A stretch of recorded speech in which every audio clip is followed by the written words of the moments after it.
Yeah. Do not take the Jews and do not take the Christians as your friends and allies. If we use the lazy man's methodology, the defective methodology, we will come to the conclusion that Allah is speaking about all Christians and He's speaking about all Jews. This is the lazy man's methodology. But when you use the proper methodology, you see something else. Or look at that other verse in Surah Al-Baqarah. وَلَن تَرْضَى عَنْكَ الْيَهُودِ وَلَن نَصَارَى حَتَّى تَتَّبِعَ مِلَّتَهُمْ. And the Jews and the Christians will never rest contented until they get you to follow them in their way of life, their religion. Is Allah speaking about all Jews? And is He speaking about all Christians?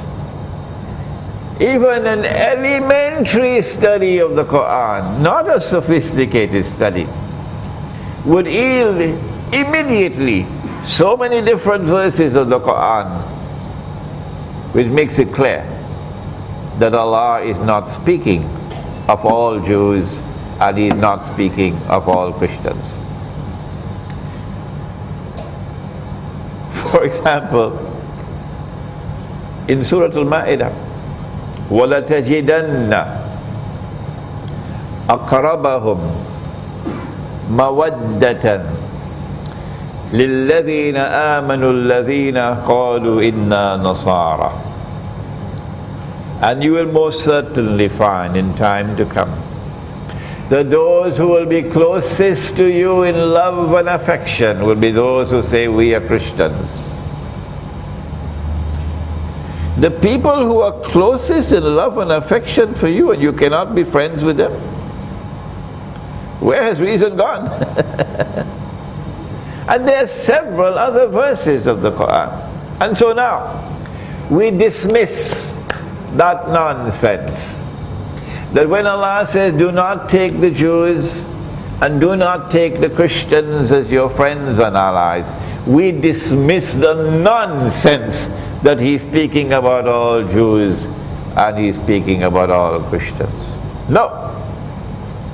Well then, if He's not speaking about all Jews and all Christians, which Jews and which Christians is He speaking about? The Turkish Prime Minister better listen, because he doesn't know the subject. He doesn't know the subject. The answer is in the words which follow. بَعْدُهُمْ أَوْلِيَاءُ بَعْضٍ. Do not take such Jews and do not take such Christians as your friends and allies, who themselves are friends and allies of each other. The Quran is anticipating a time to come when part of the Christian world and part of the Jewish world are going to effect a mysterious reconciliation. I wish I could give this lecture in Bahasa, you know. I have to use the English language. That part of the Christian world and part of the Jewish world are going to effect a mysterious reconciliation. You have to take this lecture and give it in Bahasa so the people would understand it. And when they effect this mysterious reconciliation, in which the Vatican will play a critical role, exonerating the Jews from responsibility for the crucifixion. Oh, come on, Mr. Pope. Nobody ever said that all the Jews were responsible. Come on, Mr. Pope. The Quran says, فَآمَنَ طَائِفَةٌ مِّن بَنِي إِسْرَائِيلَ وَكَفَرَ الطَّائِفَةُ. Some of the Jews believed in Jesus, and others rejected Him. So when a Jew believed in Jesus as the Messiah, does it mean he's no longer a Jew? Come on, Pope, I want an answer. Just because I accept Jesus as a Messiah, I'm no longer a Jew? What nonsense is this? Nobody ever said that all the Jews were responsible. But we do say that the establishment, the rabbis, they're the ones.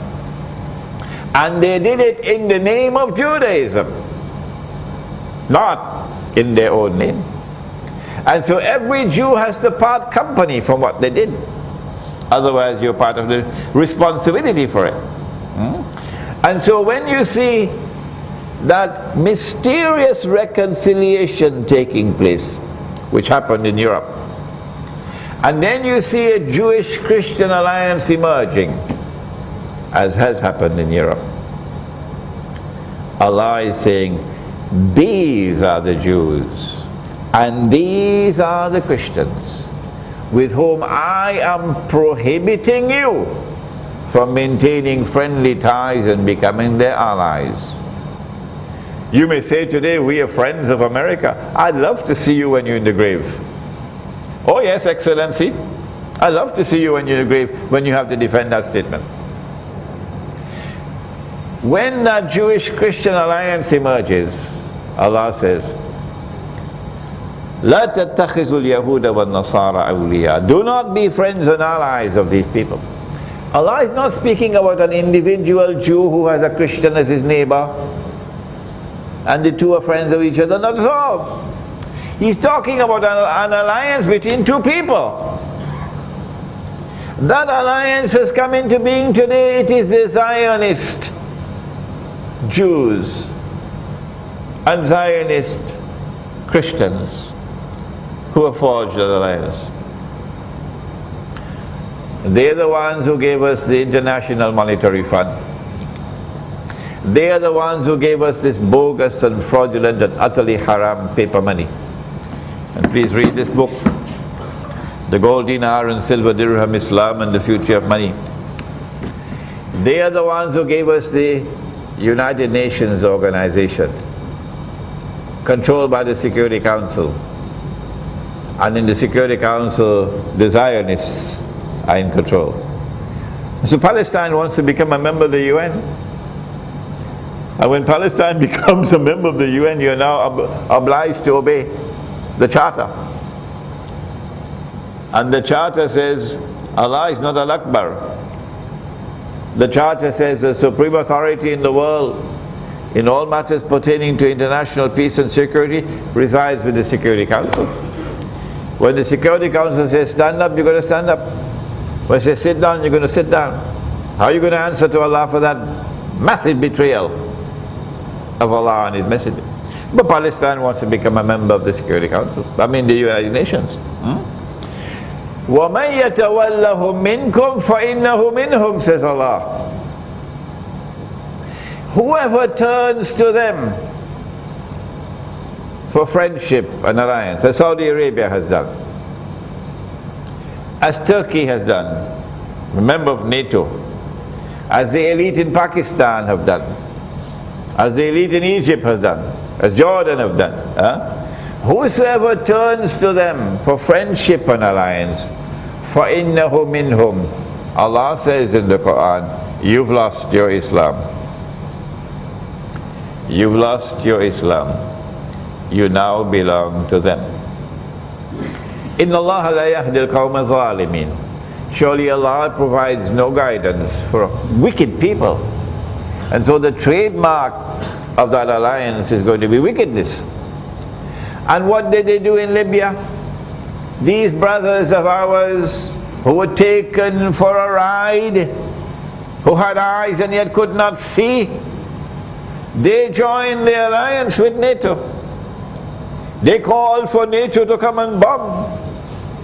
And now they are riding triumphantly that we have liberated Libya. No, you have not. NATO is in control.